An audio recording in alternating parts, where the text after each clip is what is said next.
The remains of a missing mother of two were found in a desolate makeshift graveyard, an eerie expanse of land locals called the Boneyard. Investigators were looking for another woman when they found Suzanne Morphew. 2 months earlier, another body turned up in the same isolated area. You can see why it's got locals spooked. We've got more details about this latest twist in Suzanne's case to share with you, but we also want to tell you about the other people who disappeared or turned up dead in the Boneyard. Stick with us.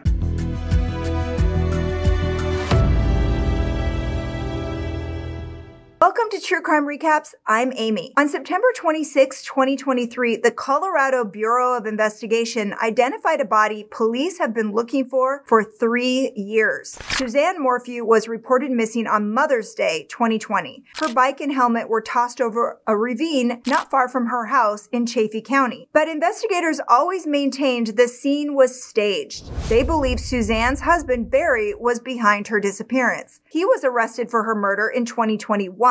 A year later, the charges were dismissed. Prosecutors wanted more time to find Suzanne's body. Now they have. The Colorado Bureau of Investigation stumbled on Suzanne's remains near Moffett in Saguache County. Her bones were scattered across a remote desert field of sagebrush, but they believe she was first buried in a shallow grave. The area is about 40 minutes from the Morphew home in the next county over. In life, Suzanne was about to start a second round of cancer treatment. She had an appointment the very next day. In death, her chemo port helped identify her. Police haven't said much about the state of her remains or what answers they can offer to the case, but prosecutors have the option to charge Barry again if the evidence points that way. Barry's lawyers say this discovery may actually clear his name. Let's go back to May 9th, 2020. That's the last day anyone heard from Suzanne. Around 2 p.m., she used LinkedIn to send a selfie to this man she was seeing on the side. He was at home in Michigan. He writes back at 2:44 and 2:46, but she never gets back to him. That selfie will end up in police files labeled the last proof of life. Around that same time, Barry gets home. And at 2:47, Barry's phone goes into airplane mode until 10:17 p.m. Did you know that even when your phone is on airplane mode, it's still cataloging locations? Police say Barry's phone was zigzagging around the house from porch to porch almost right after he comes home. They say he's chasing Suzanne. He says he's chasing a chipmunk. When it comes to motive, prosecutors have one ready: divorce. Suzanne allegedly wanted one. Barry did not. On May 6, just 4 days before she was reported missing, Barry gets a text from her. And it simply says, "I'm done. I could care less what you're up to and have been for years. We just need to figure this out civilly." 2 days later, on May 8th, Suzanne uses her phone to make a list of 50 things she hates about her marriage. On May 9th, she and her boyfriend text each other 59 times. Until she goes silent after that afternoon selfie. By 3:25 a.m. in the early morning hours of May 10th, Barry's truck is being loaded with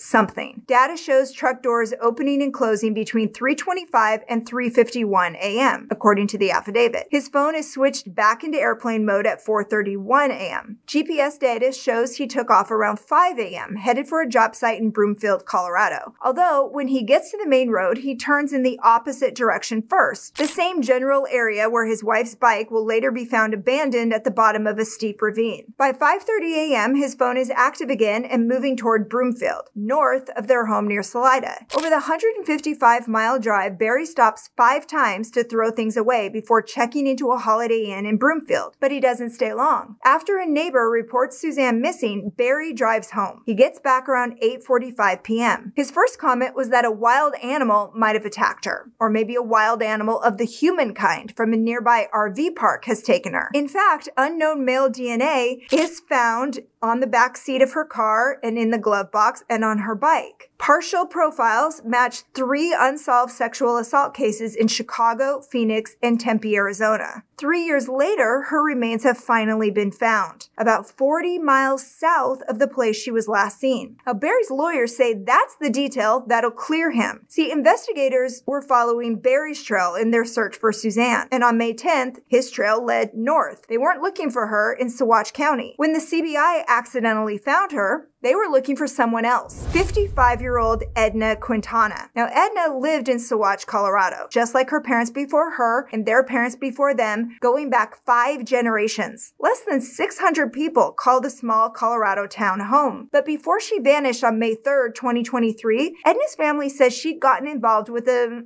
not so good group. She was last seen walking in Saguache. When she never came home, her family got worried. Edna has known medical issues, although they haven't shared more than that. But they reported her missing and they've been looking for her ever since. More than that, authorities aren't saying, but Suzanne isn't the only body they found while searching for Edna. On July 26, 2023, they stumbled on the skeletal remains of James Montoya. The 26-year-old vanished from Lakewood, Colorado. That's roughly 4 hours away. He was last seen around 2:30 a.m. on April 2nd, 2023 at a bar where he liked to play pool. He had left his truck at his apartment and took an Uber to the bar. That night, he met 2 strangers who offered him a ride home, but when his live-in girlfriend woke up at dawn only to find herself home alone, James was reported missing. He had an appointment to join the Marines the very next day. He was never seen again until his body was found in July. Saguache County in southern Colorado is incredibly isolated. It's a little smaller than the size of Indiana,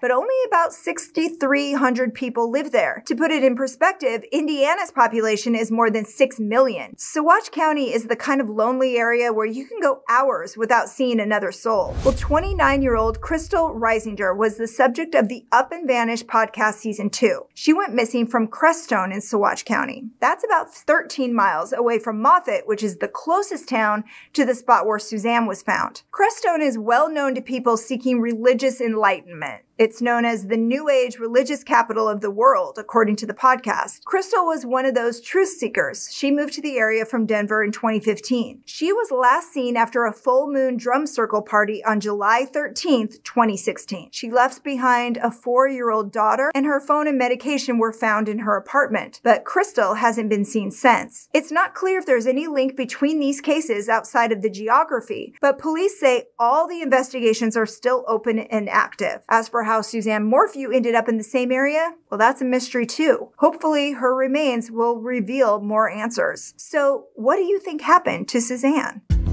And that's your recap. Thanks for hanging out with us today. If you like getting all the crime in half the time, go ahead and tap that subscribe button and the bell so you never miss a story. We're here Wednesdays, Saturdays, and Sundays, but don't go away. Catch up on more recaps right here, right now. Until next time, take care.